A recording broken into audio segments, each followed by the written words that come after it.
This is Hammer Striker here. Today we've got a Ruger SR45 on the table. This is chambered in 45 ACP, and it's another quality offering from Ruger in the SR series. So let's talk about it a little bit. We'll start out by showing you that it is unloaded. And the rounds you see in the magazine are snap caps. This does have a magazine disconnect, and they recommend not doing a lot of dry fire with it without a magazine, and even with a magazine. So let's talk about it a little bit. The gun is a big gun. You can see it covers my hand, hangs off in all directions. It's very comfortable to shoot at the range. You do get a full three-finger grip with lots of room to spare. It is a striker fired gun, and we found this very easy to shoot, but it's definitely, there's no doubt about it, it's big. It's 30.1 ounces, it's 8 inches long, it's 5 3/4 inches tall, and it's 1.27 inches wide. So, Ruger does tend to build very durable, very solid guns, and this is definitely an example of this. This is about as solid and durable as I think you could probably get. Despite the weight, it's well balanced, it's comfortable in the hand, it fits well. And we did find it when we took it to the range, very easy to shoot well, and it absorbed recoil exceptionally well. A few of the things about it: it does hold 10 rounds in the magazine. It comes with 2 magazines. They are a steel magazine with a polymer base plate. Magazines do fit well, except one thing you'll find with the whole SR series: if the breech is closed, you usually have to give the magazine a swat to get it to set. The sights that come with it are a 3-dot arrangement. The front sight is very large and bright. The rear sights, if they're well lit, are very bright, but we did find that they had a tendency when we were at the range to gray out on us. So we'd often lose the rear sights in our view, but you'd have the front sight. It is interesting to note that the rear sight is height adjustable with a screw, and it's drift adjustable or replaceable, and the front sight is also replaceable. The gun is got a number of safeties. It does have the split trigger that's part of the drop safety mechanism. It has a thumb safety. It has a loaded chamber indicator. It has a magazine disconnect. It's also got a striker status indicator. If it's cocked, you'll have a little protrusion here, and as you pull the trigger, it'll fire and pull back. So overall, if you're looking for a gun that has the various safeties that make you comfortable, it's going to have them. The majority of the safeties are automated and disengage themselves as you pull the trigger, with the exception of the thumb safety, and you can choose not to use the thumb safety if you want. It does have a Picatinny rail with 1 slot, and the rail is not a full length of the front of the gun. It's from here to here. You see there's just a little bit of a groove there, but it's plenty of room to put a laser, a light, or some other accessory on here. The majority of the controls are ambidextrous. The magazine release is ambidextrous both sides, as well as the thumb safety. You'll see there's one here and one there. The slide release is not ambidextrous. Disassembly for maintenance of this is actually fairly straightforward. You remove the magazine, you lock it back, and while locking back, of course, confirm that it's unloaded. Now, one of the things you do have to do, you do have to disengage the sear to disassemble this weapon. It can be accomplished with pulling the trigger, or they're inside. Let's see if I can get a little bit of light on this so that you can see it. You'll see the ejector, which is right here. You need to push that ejector down in order to be able to disassemble it. If you go to slide the slide off, the slide will knock it down for you, or you can push it down. That will disengage the sear. Some people will use this instead of dry firing it because of the magazine disconnect. There's one thing I would caution you: if you choose to do it this way, be careful doing it with your finger, because if you hit the slide release while you're in there trying to push this down, the gun will close on your finger, and you'll find that rather unpleasant. So if you choose to use the ejector to disengage the sear, I would recommend that you use a pick or something else to push it, so if the gun snaps shut, it's going to grab something that isn't going to hurt. I tend not to do that. I just pull the trigger. To disassemble it now, there's a plate here, and you see there's a half moon cut out in the slide, and there's a little piece of metal behind there. Now this gun is unusual in that when it's locked back, everything's lined up to remove it. Most of the guns that have those types of cutouts, you have to have the slide in sort of a partially locked state. So all you do is just push that pin from the other side and pull it right out. So it stays locked back the whole time and you're not trying to play a game of holding the slide just right. At this point, bring the gun forward, pull the trigger unless you push down on the ejector, and slide the slide off. Internally, you're going to see that the gun is very robust and well constructed. It has a very solid locking block that composes the front rails. Very well polished. This gun has not had any polishing work done on it. It came from the factory just like you see it.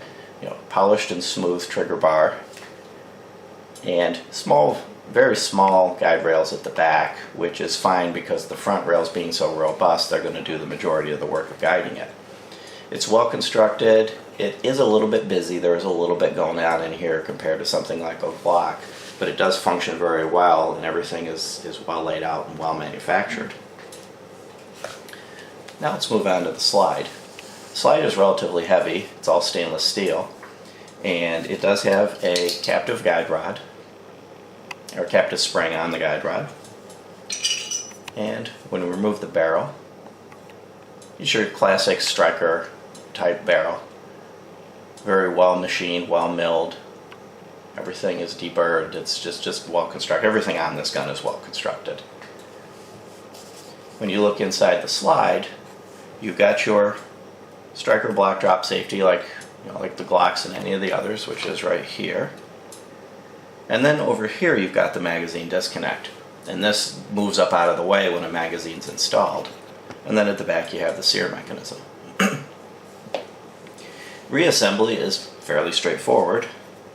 You drop the barrel back in, put the guide rod back in place, give it a little push to make sure it's centered, take the frame, line it back up on the frame. Every once in a while you'll find that the magazine or the drop safety gets in the way and you just wiggle it a little bit or give it a push with your thumb, slide it back, and then you do have to lock it back. Of course I couldn't do from that angle. When it's locked back, simply take this pin, put it back in, and drop it in place. And because that hole lines up perfectly when it's in the locked back state, you don't have to worry about accidentally scratching the slide as you're trying to wiggle things into position. The slide's locked back, your hands are free, pop it in.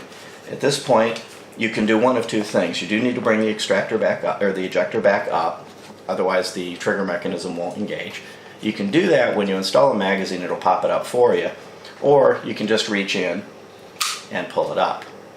And it does seem that you're less likely to catch the slide release reaching in and pulling it up than you are when you're trying to push it down, just because of the angle you're at.